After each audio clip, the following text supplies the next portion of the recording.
উপস্থিত হয়েছি। আমার সৌভাগ্য হয়েছে, আমি বারবার এখানে এসেছি এবং খুব আনন্দ লাভ করেছি। আসলে এই পৃথিবীটাই আমাদের পরিবার, বলা হয় বসুধৈব কুটুম্বকম।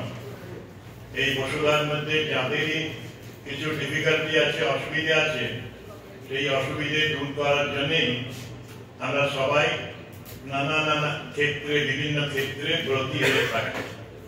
এখন আপনারা যদি পারেন দেখে নেবেন, বাটুল দি গ্রেট আগে শুক্তারায় কার্টুন পিকচার ছিল, এখন কার্টুন পিকচার হয়েছে ইয়েতে, মিডিয়াতে দেখা যাচ্ছে প্রায় 500 সিরিজ হয়ে গেছে। বাটুলের জীবনের একটাই উদ্দেশ্য, বাটুল বলছে তার বার্তায় যে আমার জীবনের উদ্দেশ্য মানুষের দুঃখ দূর করা, মানুষের যে অসুবিধে আছে সেই অসুবিধেগুলো দূর করব। নানাভাবে মানুষ দুর্দশাগ্রস্ত, কারো ছেলে হারিয়ে গেছে, কারো ব্যাধি হয়েছে, বিরাট অসুখ হয়েছে, এই সমস্ত কিছুতে বাটুল এগিয়ে এসেছে। কিভাবে সেই অসাধ্য সাধন করছে দেখার মতো। আমি মাঝে মাঝে দেখে ছাড়তে পারি না যতক্ষণ না শেষ হয় ছবিটা। তারা দেখেননি তাদের বলবো একটু কাইন্ডলি দেখবেন। টেলিফোন খুলে, এই স্মার্টফোন খুলে বাটুল দি গ্রেট হিরো, দারুণ ছবি। বাংলাতে সেই ছবি অনবদ্য একবারে ঠাকুরমার ঝুলিকে ছাড়িয়ে গেছে। বাটুলের গল্প দারুণ ছবি হয়েছে কার্টুনে। এটাই আসলে মানুষের জীবনের উদ্দেশ্য প্রত্যেকেরই। স্বামী বিবেকানন্দ বলতেন যে alone live for others, rest are more dead than alive। যারা অপরের জন্য কিছু করতে পারে তারাই প্রকৃত জীবিত। আমি একজন ডাক্তারকে জিজ্ঞেস করেছিলাম, তুমি তো এখন এমডি করছো, বড় লোকের ছেলে, তুই ভালো জামা কাপড় পরো না কেন? সে বলল, আমার লক্ষ্য অনেক দূরে, আমি যদি এখনই জামা কাপড়ের দিকে নজর দিই তাহলে লক্ষ্যে পৌঁছতে পারবো। তারপরে যখন এমডি করলো, আমি বললাম লক্ষ্যে পৌঁছেছো? না, এখনো হয়নি। ডিএম করলো, তখনও বললো লক্ষ্যে পৌঁছয়নি। এবং সারা জীবনই সে চলছে। আসলে এগিয়ে চলাটারই নাম হচ্ছে সত্যযুগ। চড়াই বেদি বলা হয়েছে যে প্রতিদিন তো আমরা শিক্ষা লাভ করি, তেমনি প্রত্যেক দিন কিছু না কিছু ভালো কাজ করব। এটাই মানুষের ধর্ম, যে এগিয়ে চলে সেই আসলে ওই সত্য যুগে বাস করে।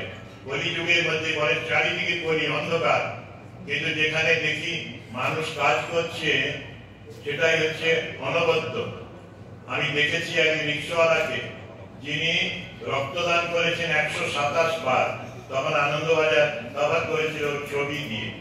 যেই রিক্সাওয়ালা, সে তার নাম হলো নিতাই বসাক, দাত্রীগ্রাম রিক্সা স্ট্যান্ডে রিক্সা চালাতো। আর পকেটের মধ্যে, বুকের মধ্যে অনেকগুলো মেডেল ঝুলিয়ে রাখতো রক্তদানে। ওকে বলা হতো, তুমি কি প্রচার করছো, পাবলিসিটি করছো? বলছে, না, আমি তো রিক্সা চালাই, বাবুদের জানা উচিত, আমাকে অ্যাপ্রোচ করলে আমিও রক্ত দেব। এরকমের অনেক মানুষ নানাভাবে মানুষের জন্য কাজ করে চলেছে। মেদিনীপুরে একজন ছিলেন প্রতিমা দেবী, নন্দীগ্রামের মেয়ে। তাকে স্বামীর ব্যবহারের জন্য চলে যেতে হলো বাড়ি ছেড়ে নন্দীগ্রাম থেকে, সাকেতে দিল্লিতে থাকে। তিনি 30 বছর ধরে এই একটা বস্তি তারপরে দিয়ে ঢাকা আছেন। আর ইদানিং উনি ডাস্টবিন থেকে প্লাস্টিক কালেক্ট করে বিক্রি করেন। সেগুলোতে কোন রকমের 150 টাকা এভারেজে আয় হয়। তাই দিয়ে তিনি অনেকগুলো কুকুরকে খাওয়ান। এবং ওকে বলা হয়, কি করে তুমি থাকো খোলা বাড়িতে?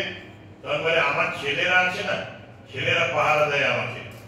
দেশি কুকুরগুলো, রাস্তার কুকুরগুলো ওকে পাহারা দেয়। বলছে, ক্যারেক্টারলেস, চরিত্রহীন যদি কেউ আসে তাদের আমার কাছে ঘেঁষতেই দেবে না।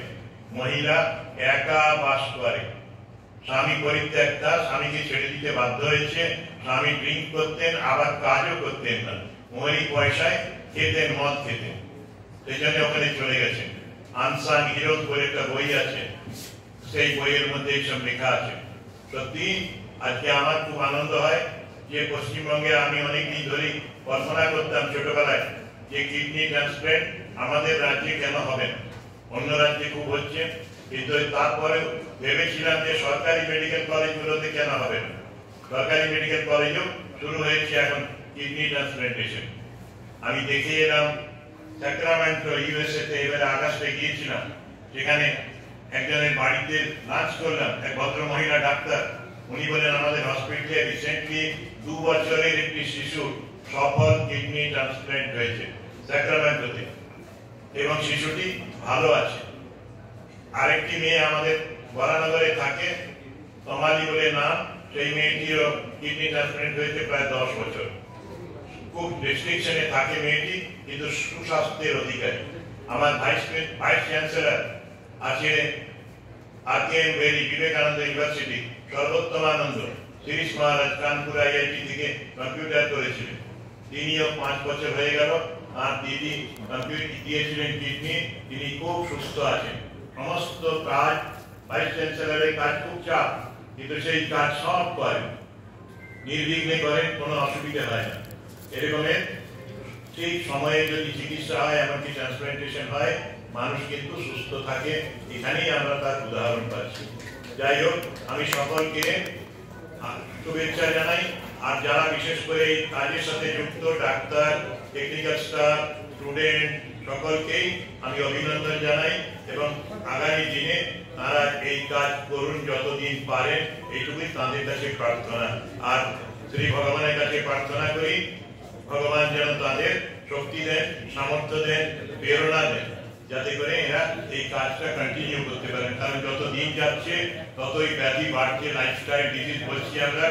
ওই দোকানের খাওয়ার কথা হলো, আমেরিকায় গিয়েছিলাম, সেখানে শুনে এলাম, ছবি দেখলাম, লা ভেগাসে একটা হোটেল আছে, তার নাম হলো হার্ট অ্যাটাক গ্রিল।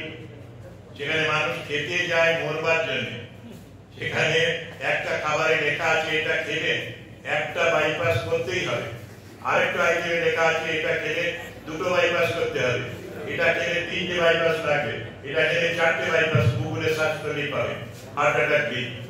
এবং মানুষ কিন্তু যাচ্ছে, গেটে একটা অ্যাম্বুলেন্স থাকে, যখনই ইয়ে হয়, তোমার অ্যাটাক হয়, একজনের ফার্স্ট এড দেওয়া হয়, সিপিআর করা হয়, তারপরে স্ট্রেচারে তুলে পাঠিয়ে দেয়। আরেকটা অ্যাম্বুলেন্স নেক্সট চলে আসে, লিঙ্ক করা আছে, আবার একটা অ্যাম্বুলেন্স আসছে। সারাদিন মানুষ হার্ট অ্যাটাক হচ্ছে, বাইপাস হচ্ছে, তবুও খেয়েই চলেছে। এই জায়গাটাতেও আমাদের অ্যাওয়ারনেস দরকার, যে আমরা মরতে চাই না, মরবো না, মরিতে চাই না আমি সুন্দর ভুবনে। এই জন্যই আমরা চেষ্টা করব এই আজকের কিডনি ডেতেও সেই অ্যাওয়ারনেস হোক আমাদের, এইটুকুই প্রার্থনা।